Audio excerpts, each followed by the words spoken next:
Right there's a pronghorn antelope. Pronghorn antelope is not a part of gas development, but the Pinedale Anticline and the Jonah gas fields are directly in the path of the 1,000-year-old migration corridor of pronghorn antelope, mule deer, and sage grouse. And yeah, each of these species is endangered and has suffered a significant decline of their populations since 2005. After a while, a gas rig just seemed like a car, made in 1890. A car without a windshield, without safety bolts to hold the seats in, without an airbag, without seat belts, without crash test ratings. Something fundamentally unsafe. If you think about a car made today, there are probably thousands and thousands of safety features. Looking at these rigs, I couldn't help but imagine of the hundreds of safety features that might be implemented, including harnessing volatile organics, storing toxic wastes off-site or not on the ground, non-toxic fracking fluids, hundreds of ways that we might improve upon, or just say the hell with it. Can't we build a solar panel instead? I zipped around. I got lost on the snaking, winding roads that lead in and out of the gas fields that aren't marked. Each access road leading to one, to another site, to another site, to another site. Nobody was monitoring it. I could drive right up wherever I wanted. It was BLM land. It was mine. It belonged to every United States citizen. No one told me to leave. No one told me I shouldn't be there.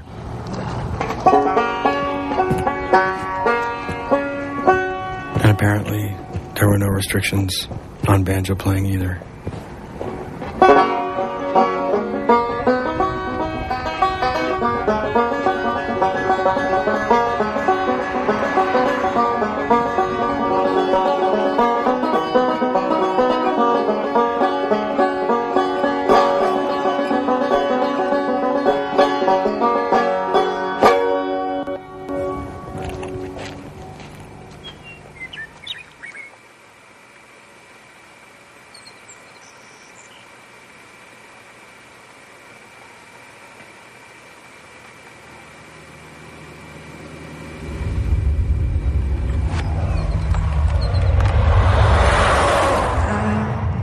Show the world how to smile. I could be glad all of the while. I could turn the gray skies to blue if I had you.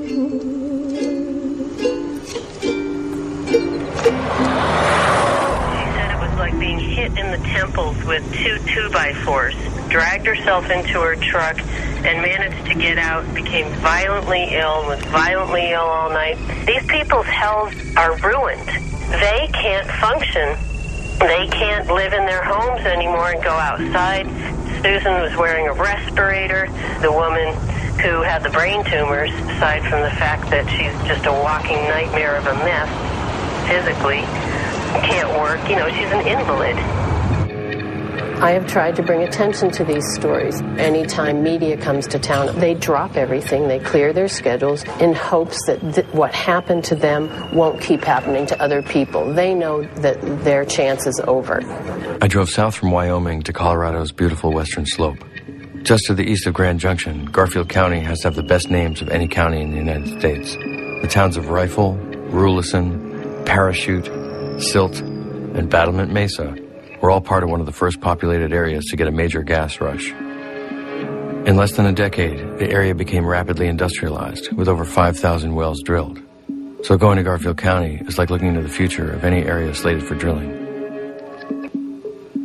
It's also the subject of the first preliminary study on the health effects of gas drilling. 7 medical researchers from the University of Colorado studied the air and the water, finding acute problems from toxic emissions from gas development. So when I got calls from people in Garfield County, there were calls from people who had severe health problems. This is Karen Truelove. She started getting massive headaches, getting really ill, feeling sick, and she said it got so bad that she didn't even plan her days anymore. She just tried to get through them. Then my friend Rick has benzene in his blood, toluene. Tara was speaking for her friends that couldn't speak for themselves mostly, because of non-disclosure agreements. People who were in lawsuits or who had settlements that stipulated that once they received their money, they could no longer go public with their stories. Tara had one friend who hadn't signed a non-disclosure agreement. My great friend Dee Hoffmeister. We had just celebrated our 50th wedding anniversary. We came back, and as we drove in the yard, there was this huge rig and semis. And the smell was so intense, the benzene was so intense that we ran for our deck. The deck was enveloped, and it had this big gray cloud. It was like it was being held in on the deck with this cloud. So we were in the house, I'd say mostly at the most 15 minutes when I got up and passed out. And you get pains all over your body. You don't know why you're getting the pains, and then they come and go, and they'll show up in another part of your body. I got to the point where I was walking with a 4-pronged steel cane because I couldn't walk on my own. After her first big knockdown exposure, she wasn't in very good shape, but then just a couple of years ago... Dee Hoffmeister's gas well exploded. The condensate tanks caught fire, and the rig was consumed. At 3 a.m, we heard these pops. Our son got up to go look outside, and he had to run back in because the deck was so hot. He was burning. And I opened my eyes, and I couldn't keep them open because everything started spinning. And then the next day, I was even worse, and he took me to emergency. We had our son and his wife and 4 kids living upstairs here in the house when this all started. And all 4 of them got asthma. And 2 of my daughter's children got asthma. They were on nebulizers in the winter to breathe.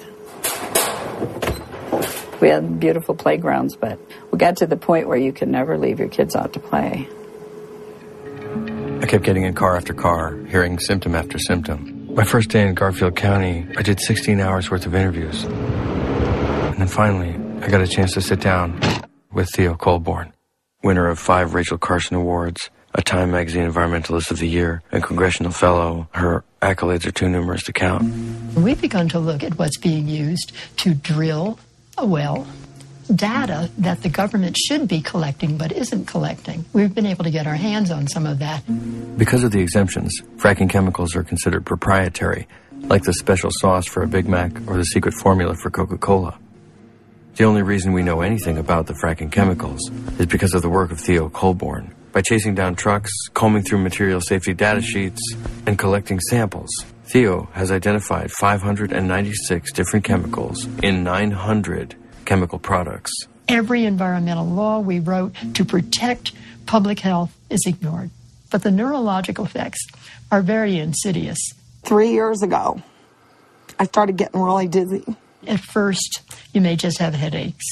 Then the next thing, you might have ringing in your ears. I thought I had an inner ear infection. I went to my doctor, and she's kind of, your ears are clean. Or you may be a little disoriented, or you may feel a little dizzy. So they sent me down for a CAT scan. But eventually, you may feel what is called peripheral neuropathy. And when you get to this stage, you have irreversible brain damage. For the last 4 years, I have these lesions in my brain. Don't know where they came from. You may begin to get swelling. I hurt everywhere in my body. My legs, my feet, everywhere. Your extremities, especially the arms and the legs. I couldn't move.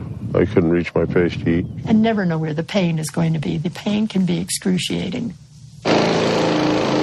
Think about the workers or the people whose yards or backyards or within 1,000 feet of their home have a well pad. They can't get rid of the tanks, and the fumes are all the time. They're inhaling these chemicals 24/7 around the clock. What's that smell?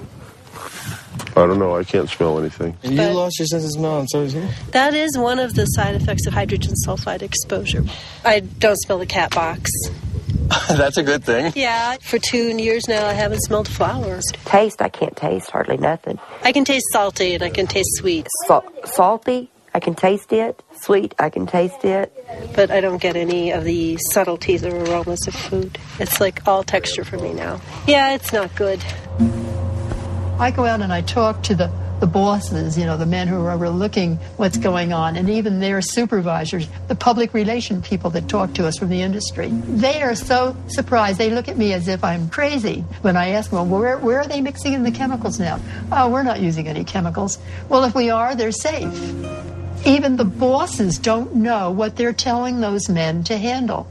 And once the public hears the story, and they'll say, well, why aren't we out there monitoring? We can't monitor until we know what they're using. There's no way to monitor. You can't. Leaving my interview with Theo, driving around, it was clear that there'd been no planning at all. All the gas drilling infrastructure was spread out like a teenager's bedroom. A pipe yard over here, a waste pit hidden behind a mountain over there,